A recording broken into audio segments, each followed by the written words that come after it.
Deborah Cox, nobody's supposed to be here. I would have said this last week, but since we were off celebrating a holiday, of which I hope everybody had a wonderful one. And I hope you have a prosperous and safe new year, and that you keep all the promises you make to yourself.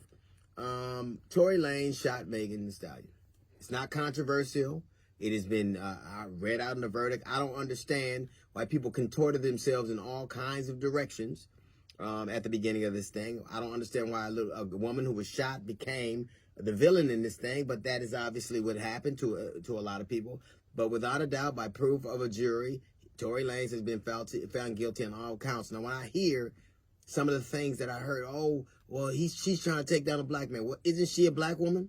Isn't that where we come from? Well, Tory Lanez, they contorted themselves to make excuse when really it's simple as this. Most women who are shot in America are shot by somebody they were intimate with or in a relationship with. Most women are shot by men that they were intimate with in America. That's not unusual at all. Most men who have been violent before, as Tory Lanez exhibited, will be violent again. So the best indicator of what somebody will do is what they have done. It is not unusual for a woman. I don't even understand why the sexual act between them even became a thing, because it's more likely that a woman is going to be shot by somebody she was intimately involved with or in a relationship with. As a matter of fact, where Tory Lanez is from in Canada, you can't even have a gun unless two of your last three partners say that you can. What did this woman do besides get shot that was so deplorable that people had to deride her like that? Tupac gets shot, he becomes a hero. Megan becomes a villain. I don't understand it. I don't understand. And what are we saying as a society when we villainize, when we vilify somebody who just got shot? Is that that's what it comes to? When we'll listen to everything on social media except when we'll contort stories to make what is obviously plain true, not true. She didn't shoot herself. No one else shot her. He did it. And I don't know what his father was blaming Rock Nation for. Jay-Z didn't raise Tory Lanez. He did. Jay-Z didn't look the other way when he exhibited these kind of traits. He did. Jay-Z got 99 problems, but Tory ain't one of them. Tory is his son.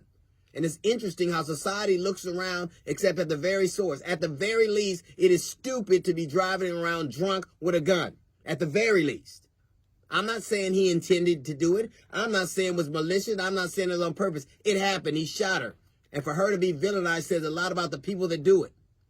It said a lot about who we are as a culture and as a community, that you will further vilify someone who just got shot.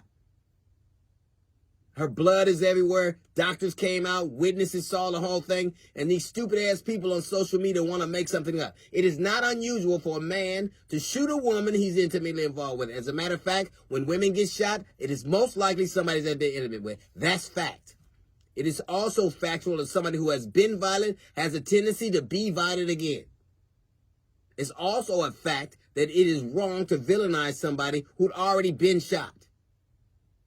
And then for his father to go out there and blame everybody but the son, what were you doing when he was doing the other stuff he was doing? What were you doing when he was riding around drunk with a gun? Jay-Z wasn't there. You his daddy. The girl got shot. Tory did it. Like, we don't know who shot JR, but we damn sure know who shot Megan. That's a little note from the GED section. We got the Jazz Report coming up in 15 minutes. It's the DL Hughley Show.